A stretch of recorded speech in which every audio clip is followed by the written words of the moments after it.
विद्यार्थी मित्रांनो, नमस्कार.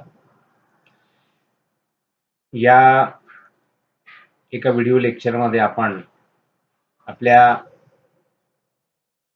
एम ए मराठीच्या सेकंड सेमिस्टरमध्ये म्हणजे दुसऱ्या सत्रामध्ये आपला आधुनिक कवितेचा जी प्रश्नपत्रिका आहे, त्या प्रश्नपत्रिकेमध्ये आधुनिक काळामध्ये आपलं कर्तृत्व सिद्ध करणारे आणि मराठी कवितेला, आधुनिक मराठी कवितेला आणि एकूणच मराठी कवितेला आपलं भरीव असं योगदान देणारे, ज्यांना आपण साधारणपणे मराठी काव्यातले बीज कवी म्हणू, बीज ग्रंथकार म्हणू, अशा कवींची कविता आपल्या अभ्यासक्रमामध्ये आहे. त्याच्यामधल्या एकेका कवीवर आपण एक किंवा दोन व्याख्यानांमध्ये प्रकाश टाकण्याचा आम्ही या व्हिडिओ लेक्चरमधून प्रयत्न करणार आहे. तर या आधुनिक मराठी कवितेच्या प्रश्नपत्रिकेमध्ये या कवींच्या विषयावर बोलण्यापूर्वी आपण लक्षात घेतलं पाहिजे की आधुनिक मराठी काव्याचा कालखंड साधारणपणे केशवसुतांपासून म्हणजे 1885 पासून आपण गृहीत धरतो.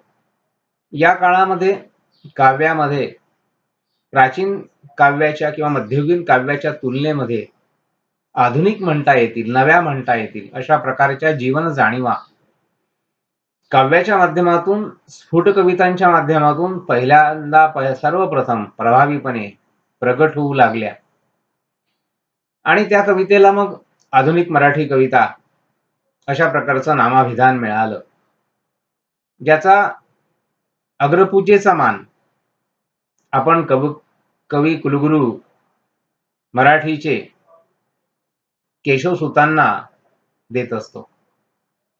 आधुनिक मराठी काव्याचे जनक म्हणून आपण केशवसुतांना मानलं आणि त्यांच्याही कवितेचा अभ्यास आपल्या या आधुनिक मराठी कवितेच्या प्रश्नपत्रिकेमध्ये आपण करणार आहोत. पण मराठी काव्याचा, आधुनिक मराठी काव्यानंतरचा जो पुढचा टप्पा आहे, त्या टप्प्यामध्ये एक नवा कवी मराठी काव्य क्षितिजावर उदयाला आला, ज्याचं नाव होतं बाळ सीताराम मर्ढेकर. बासी मर्ढेकरांनी ज्याप्रमाणे केशवसुतांच्या काव्यामध्ये आधुनिक अशा प्रकारच्या जाणीवा, नव्या अशा प्रकारच्या जाणीवा पहिल्यांदा प्रगटल्या, त्याचप्रमाणे बाळ सीताराम मर्ढेकरांच्या काव्यामध्ये पहिल्यांदा काही अशा नव्या अनुभूती, नव्या जाणीवा त्या तत्कालीन समाजाच्या समोर असणाऱ्या विविध प्रकारच्या प्रश्न समस्यांना, विश्वभरातल्या मानवाच्या समोर आवासून उभा ठाकलेल्या विविध प्रकारच्या प्रश्न समस्यांना, अस्तित्वाचा एक प्रकारचा प्रश्न माणसाच्या, त्या प्रश्न समस्यांना भिडण्याचं सामर्थ्य ज्या कवीच्या शब्दांमध्ये होतं, किंवा अशा प्रकारचं मानवी जीवनामध्ये उभं झालेलं परंपरा आणि नवतेचं, ईश्वर, अध्यात्म आणि विज्ञानाचं,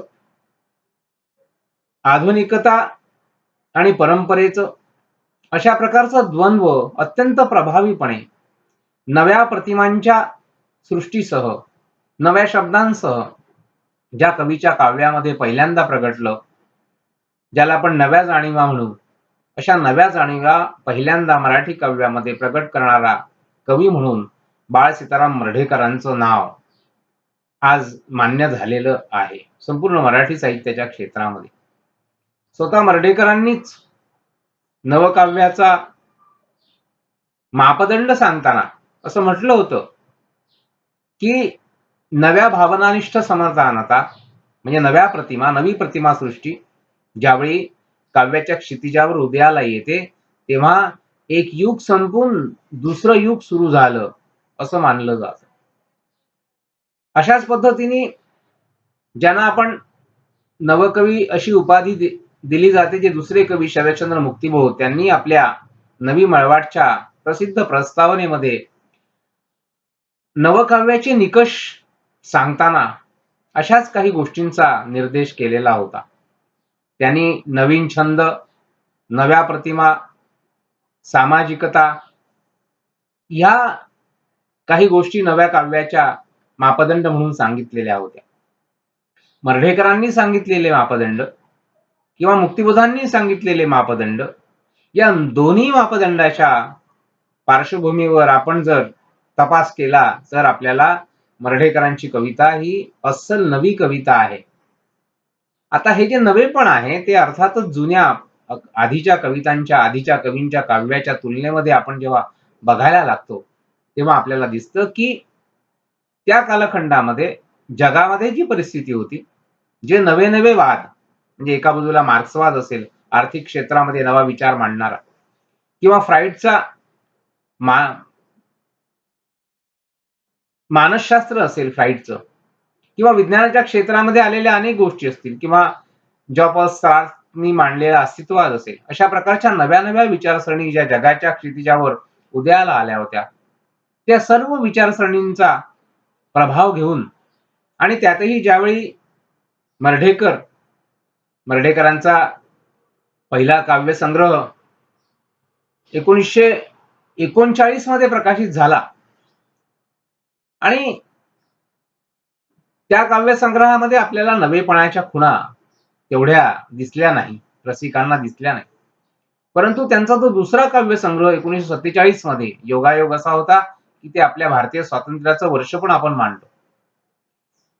47 मध्ये त्यांचा काही कविता नावाचा जो काव्यसंग्रह प्रकाशित झाला, त्याच्यामध्ये मात्र एक नव्या अशा प्रकारची प्रतिमासृष्टी, एक समाजाविषयीची, समाजातल्या दुभंगलेपणाविषयीची, समाजातल्या माणसांच्या क्षुद्रपणाविषयीची एक अत्यंत स्पष्ट, भडक आणि सामाजिक अशा प्रकारचं विदारक चित्र प्रकट करणारी जाणीव मर्ढेकरांच्या काव्यामध्ये पहिल्यांदा जी आली, त्यातून मर्ढेकरांच्या काव्याचं नवेपण आपल्या लक्षात येतं.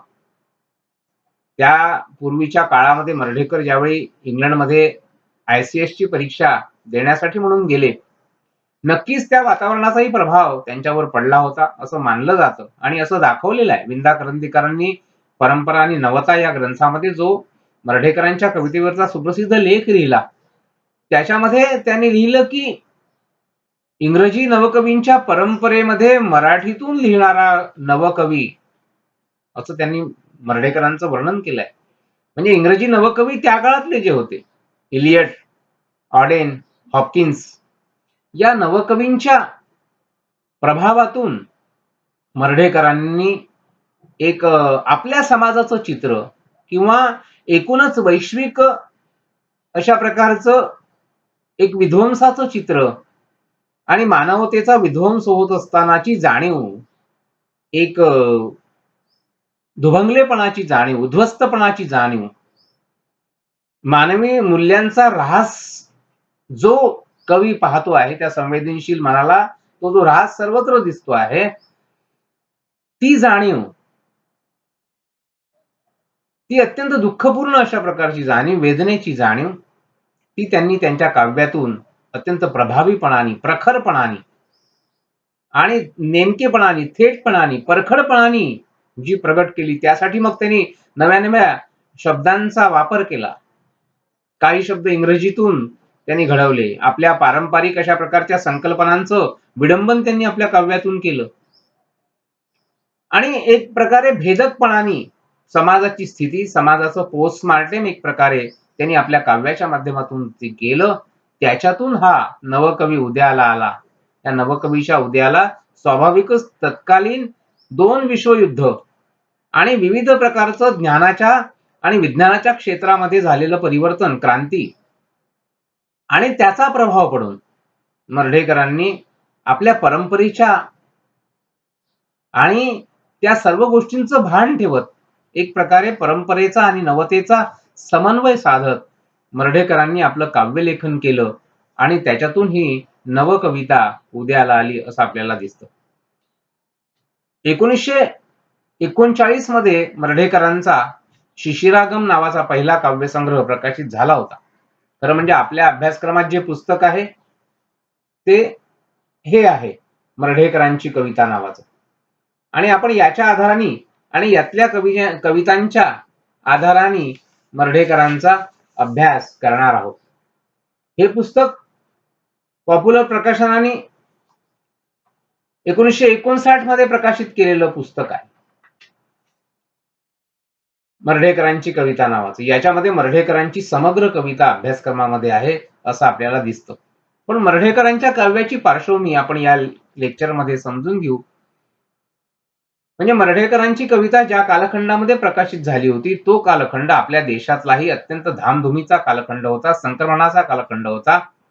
एका बाजूला जागतिक परिस्थितीमध्ये द्वितीय महायुद्ध सुरू आहे, त्याची समाप्ती 1945 मध्ये अणुबॉम्बनी झालेली आपल्या सगळ्यांना माहिती आहे. आणि त्याच्या आधी एक महायुद्ध घडून गेलेलं आहे. या सर्व पार्श्वभूमीवर जे काही अस्ताव्यस्तपण, जी काही अराजकता मानवी जीवनामध्ये व्यापून उरलेली आपल्याला दिसते.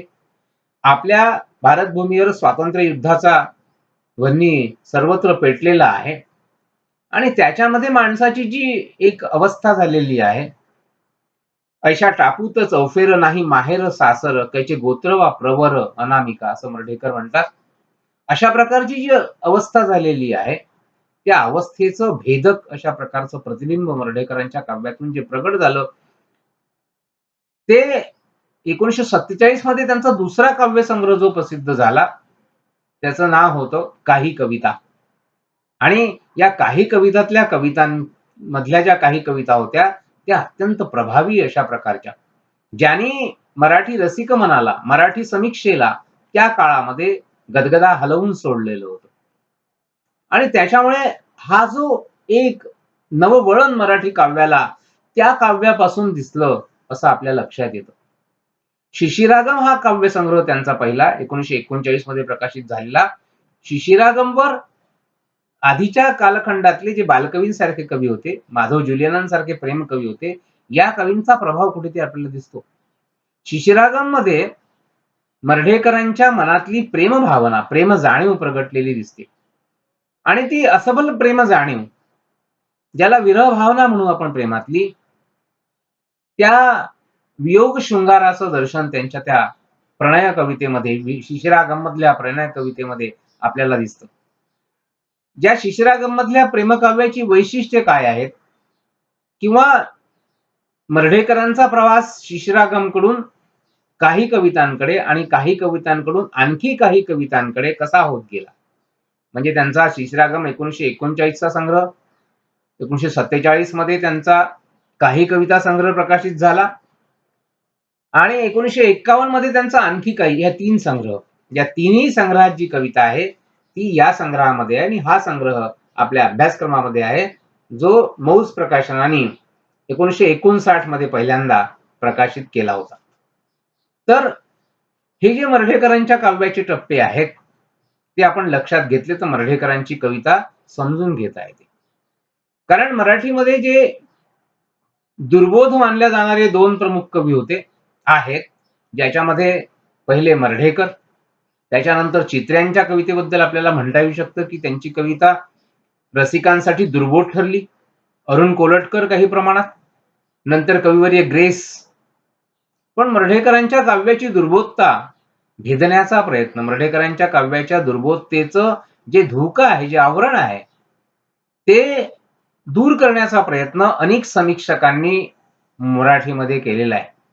आपण जेव्हा मर्ढेकरांच्या काव्याचा विचार करतो तेव्हा अर्थातच या समीक्षकांचं ऋण आपण मान्य केलं पाहिजे.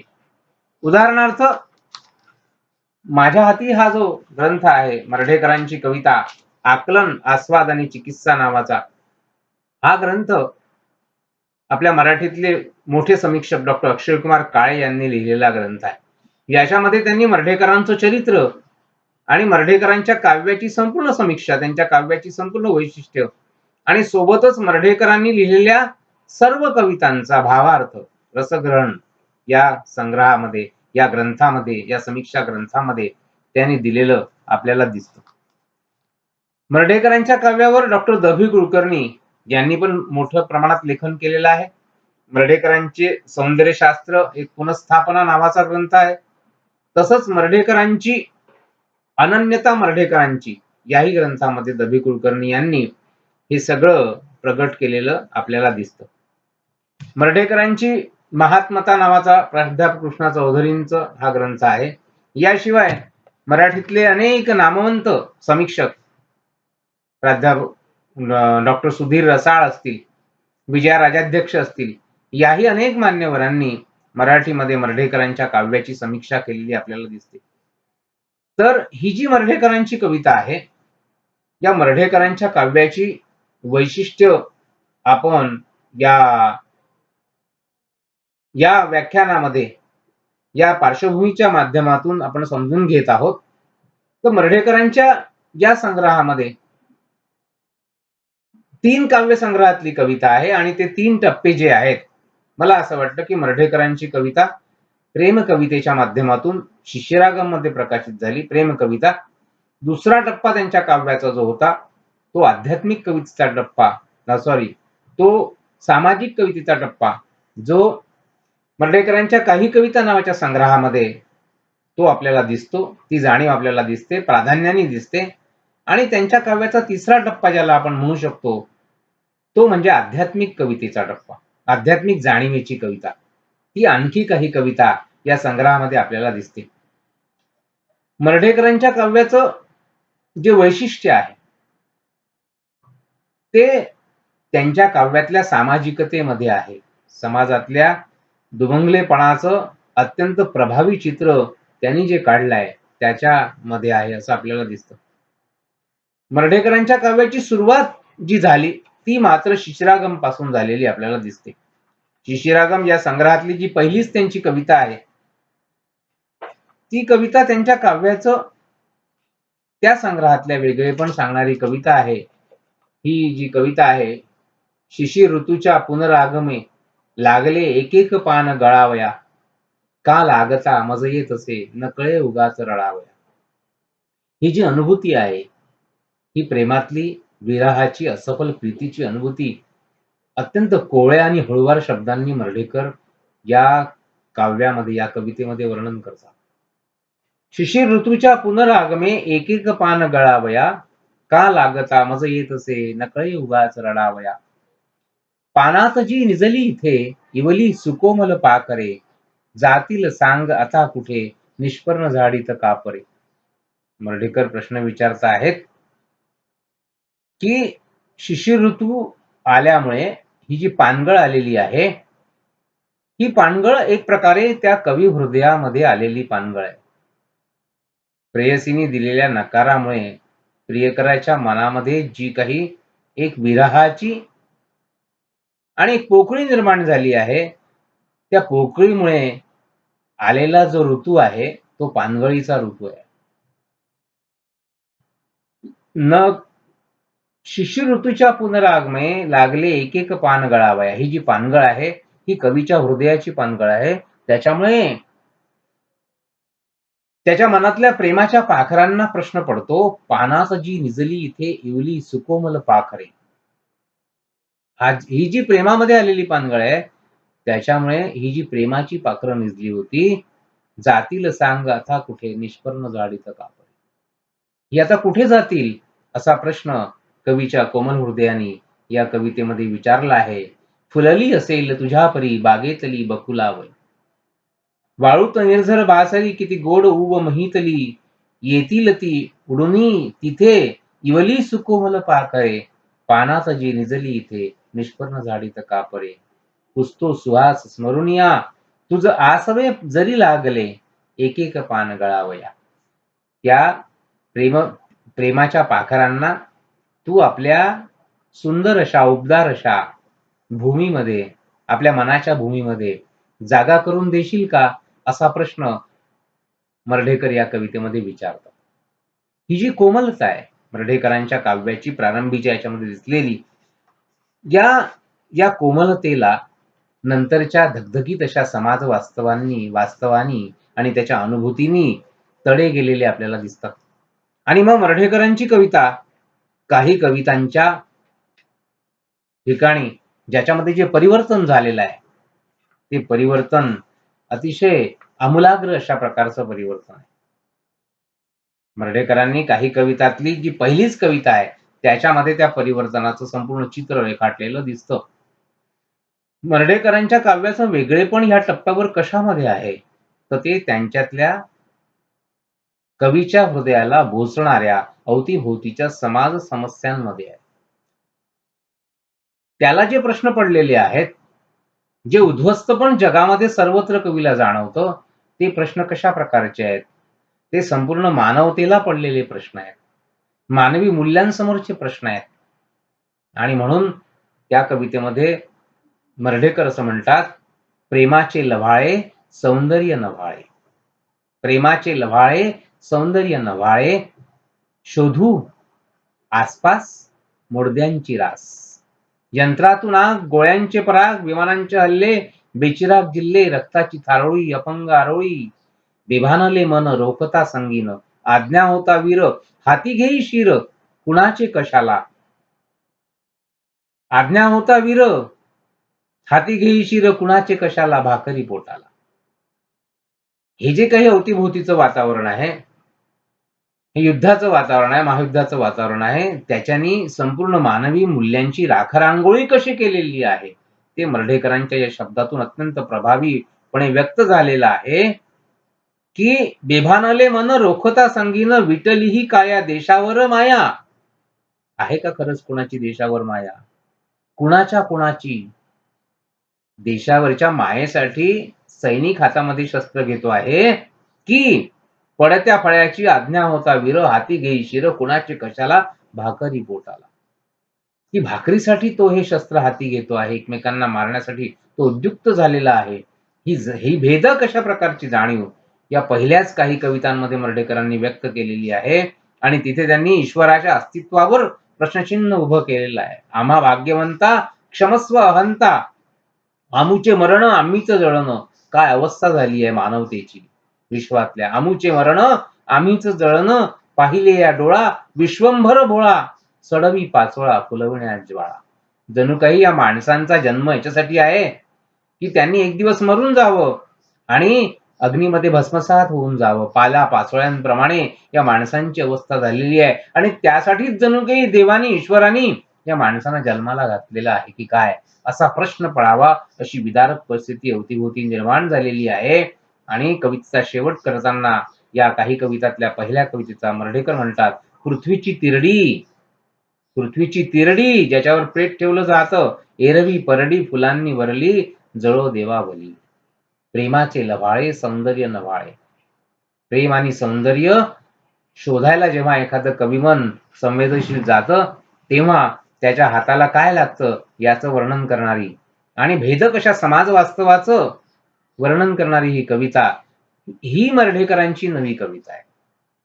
आणि मला असं वाटतं की या लेक्चर पुरतं ही जी मर्ढेकरांच्या काव्याची पार्श्वभूमी आपण समजून घेतली, मर्ढेकरांच्या एकूण व्यक्तिमत्वाची पार्श्वभूमी आपण समजून घेतली आणि मर्ढेकरांच्या काव्यामध्ये कसा पहिला टप्पा ओलांडून, शिशिरागमचा टप्पा ओलांडून आणि या विशिष्ट वयाचा टप्पा ओलांडून आणि प्रगल्भतेकडे मर्ढेकरांची कविता प्रवास करू लागली. काही कवितांपासून त्यांच्या कवितेचं वळण कसं समोर आलं आणि तेच मर्ढेकर, खरे मर्ढेकर, मर्ढेकरांच्या ज्याला आपण नवकाव्याचे जनक म्हणतो, नवकाव्याचे जनक मर्ढेकर हे काही कविता नावाच्या संग्रहातून, ज्या संग्रहावरच खरं तर त्या काळातल्या सरकारनी खटला भरला होता, पण मर्ढेकर त्या खटल्यातून अश्लीलतेचा खटला भरला होता. त्या अश्लीलतेच्या खटल्यातून मर्ढेकर सही सलामत पुढच्या काळामध्ये सुटले. परंतु तो अश्लीलतेचा खटला त्यांच्या कवितेवर का भरण्यात आला होता? त्यांच्या कवितेमध्ये कुठल्या प्रकारची अश्लीलता होती असं त्या काळातल्या काही प्रस्थापित आणि समीक्षकांना आणि बाकीच्या लोकांना वाटत होतं, त्याची चर्चा आणि मर्ढेकरांच्या काव्यातल्या सामाजिक कवितांची चर्चा, नंतरच्या त्यांच्या काव्यातल्या आध्यात्मिक कवितांची चर्चा आपण पुढल्या लेक्चरमध्ये करू. आणि या ठिकाणी थांबू. धन्यवाद.